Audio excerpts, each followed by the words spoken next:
broadcast here in New York. They send it out to the coast. They show it at the studio. My face comes on the screen, just for an instant, but that's enough. The head of the studio sees it. He jumps up and shouts, "That face! That face! Get me that girl!" Sir, she's an unknown, a nobody. I don't care. Find her. Get that girl. I want to make her a star. Throughout her life, Lucille Ball dreamed of stardom. Whenever she could find the time and money, she would excitedly attend the theater, but her commute between multiple poor-paying jobs didn't give her many opportunities. She held many temporary jobs, such as a telephone operator, a realtor, a flower clerk, and even worked some time as a maid.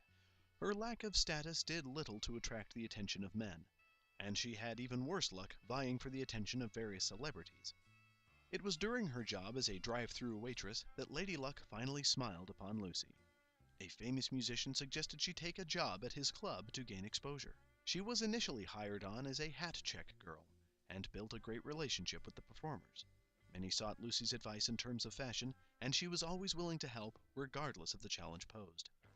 Her good looks and connections escalated her to the level of a fashion model, and she performed so well that she was offered a fantastic employment opportunity to escort the Duchess of Florence. She took the news rather well. Lucy performed the brief duty admirably, but wondered what more life had in store for her.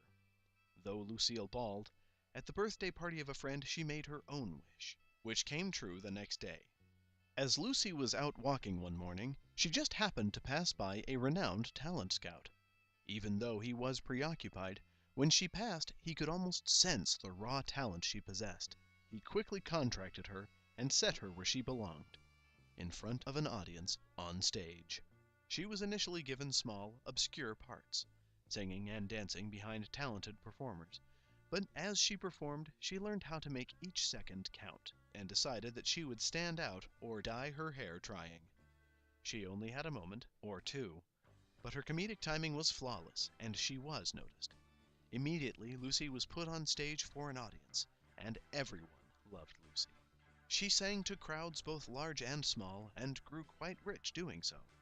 Sometimes she was pampered even as she sang, but she was always a commanding presence on the stage.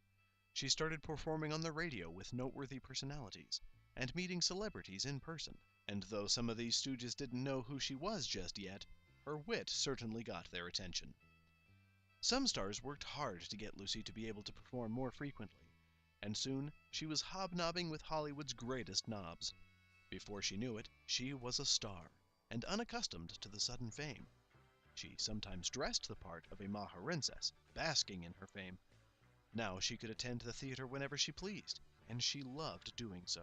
And the boys were now quite interested in her as well. Unfortunately, many men took her for granted, and were only too eager to meet and hopefully seduce the young beauty. Some took advantage of any situation, and many times she had to rebuff their extremely forward affections. She was fought over by men around the world, and sometimes she couldn't even understand what they were saying. Fed up, she disguised herself and fled, hoping for no further attention. She had had all she had wanted to have, and had had it having it. With all her fame and glamour, she realized that she didn't really fit in. One night, she began to wonder why she was so unhappy now that she had it all. She decided to do her best to return to what was important. First, she spent all of her money shopping as much as she could stand, buying clothes for her girlfriends too. Then got in touch with nature by trying to fish for the first time. Refreshed, she returned home, but was unexpectedly kidnapped. Cleverly, Lucy set fire to her mobile prison in order to escape, but the ensuing damage trapped her and other survivors in the Amazon jungle to await rescue. And though she did eventually return to civilization, she was unable to accurately describe her abductor, and he was never found. After everything she had been through, she decided it was time to settle down and marry, so she began flirting with the men she met. As long as none of them were celebrities, she reasoned, she could find happiness yet. But continuous rejection brought her to drink, and she continued to be rebuffed everywhere she turned. She couldn't even get into bed right sometimes. Something was amiss in her life. She contemplated having an affair, but remembered the kind of man that she had always found most attractive: servicemen. She contacted an old serviceman she knew long ago, and before long they were married. He was her favorite husband. Sadly, her drinking continued, and he left after they had an awful fight. She heeded the inner voice speaking of freedom from everything that had plagued her, and Lucy left it all behind. Oddly enough, one of Hollywood's brightest stars found some satisfaction living on the streets as a derelict, for she came to appreciate the simpler things in life. She still had a tremendous comedic presence, even if she had nothing left of value to her name. But when she was caught stealing a painting, a dear friend encouraged her to put her life back together and remember what she loved best. Lucy reflected hard on this and tried to decide what made her happy most of all. She did not appreciate the affections of men any longer, and she found no joy working full-time as a stewardess. Even a massage from the strongest men in the world couldn't help her relax and find peace.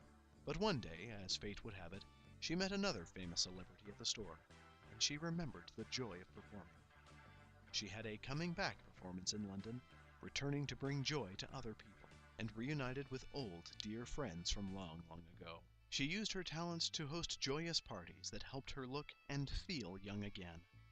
Lying about her age, she now looked years younger. But though she had lived a life giving joy to so many, her heart couldn't keep up with her undying spirit, and she eventually died.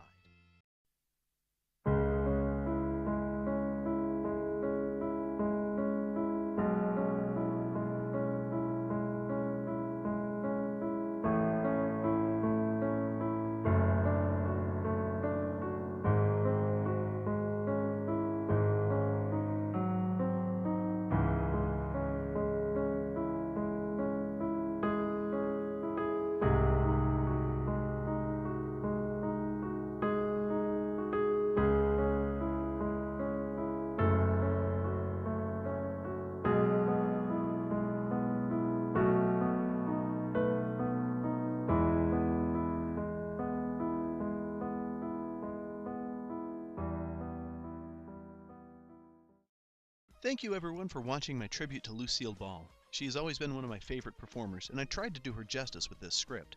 Kudos to you if you got all the hidden references I wrote. Unfortunately, I wasn't able to complete her filmography, as many of the things she's done aren't publicly available, and I spent a long time looking. Still, I did the best I could, and I hope you enjoyed it. If you did, please click on the YouTube link in the corner to subscribe. You can also click the picture of Heath Ledger to see my real-life filmography for him. And if you'd like to see more videos like these, please consider contributing to my Patreon page. Patreon contributors can earn various rewards like having their name in the credits, or voting on which deceased celebrity I'll do a video for next.